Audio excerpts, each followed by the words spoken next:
మొదటి టీ20లో వరుణుడు విజేతగా నిలవడంతో అభిమానుల ఆశలన్నీ ఇప్పుడు రెండో టీ20 మ్యాచ్ పైనే ఉన్నాయి. జూలై 4న మాంచెస్టర్ లోని ఓల్డ్ ట్రాఫర్డ్ మైదానం ఈ హై వోల్టేజ్ సమరానికి సిద్ధమైంది. ఈ మ్యాచ్ లో ఎవరు పై చేయి సాధిస్తారు, పిచ్ ఎలా ఉండబోతుంది, భారత జట్టులో మార్పులు ఉంటాయా, ఇప్పుడు పూర్తి వివరాలు తెలుసుకుందాం. Hi, welcome to my channel. మొదటి మ్యాచ్ వర్షం కారణంగా రద్దు కావడంతో ఇరు జట్లు ఈ మ్యాచ్ ను చాలా సీరియస్ గా తీసుకుంటున్నాయి. ఇటీవల ఐర్లాండ్ చేతిలో ఎదురైన పరాజయానికి బదులు చెప్పాలని టీమిండియా చూస్తుండగా స్వదేశంలో భారత జట్టుపై ఒత్తిడి తీసుకురావాలని ఇంగ్లాండ్ కూడా ప్లాన్ చేస్తుంది. అందుకే ఈ పోరు చాలా ఉత్కంఠభరితంగా ఉండే అవకాశం ఉంది. ఇప్పుడు పిచ్ రిపోర్ట్ గురించి మాట్లాడితే ఓల్డ్ ట్రాఫర్డ్ పిచ్ మొదటి కొన్ని ఓవర్లలో పేస్ బౌలర్లకు బాగా సహకరిస్తుంది. కొత్త బంతితో స్వింగ్ ఎక్కువగా కనిపిస్తుంది. అందువల్ల ఓపెనర్లు కాస్త జాగ్రత్తగా ఆడాల్సి ఉంటుంది. అయితే ఒకసారి సెటిల్ అయితే భారీ షాట్లు ఆడేందుకు మంచి అవకాశం ఉంటుంది. మధ్య ఓవర్లలో స్పిన్నర్లకు కొంత టర్న్ లభించే అవకాశం ఉంది. మొదట బ్యాటింగ్ చేసే జట్టు 170 నుంచి 180 పరుగులు చేస్తే మంచి స్కోర్ గా భావించవచ్చు. టాస్ కూడా ఈ మ్యాచ్ లో చాలా కీలకం కానుంది. ఎందుకంటే ఇక్కడ రెండో ఇన్నింగ్స్ లో బ్యాటింగ్ చేసిన జట్లకు విజయాల శాతం ఎక్కువగా ఉంది. అందుకే టాస్ గెలిచిన కెప్టెన్ ముందుగా బౌలింగ్ ఎంచుకునే అవకాశమే ఎక్కువ. ఇప్పుడు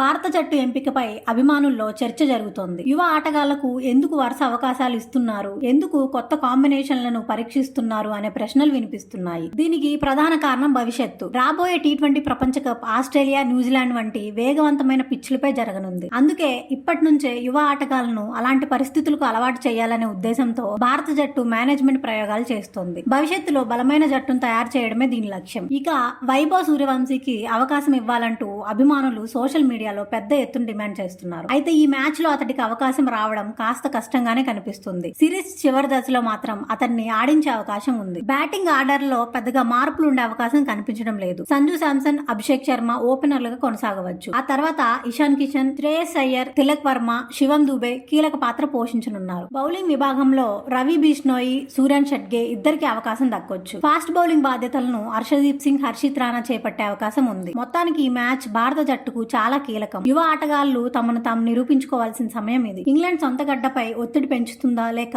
టీమిండియా అద్భుత విజయంతో సిరీస్ ఆధిక్యం సాధిస్తుందా అనేది చూడాలి. ఈ మ్యాచ్ లో ఎవరు గెలుస్తారని మీరు భావిస్తున్నారో కామెంట్స్ లో తెలియజేయండి. వీడియో నచ్చితే లైక్ చేయండి, షేర్ చేయండి. ఇలాంటి క్రికెట్ అప్డేట్స్ కోసం మా ఛానల్ ను తప్పకుండా సబ్స్క్రైబ్ చేయండి.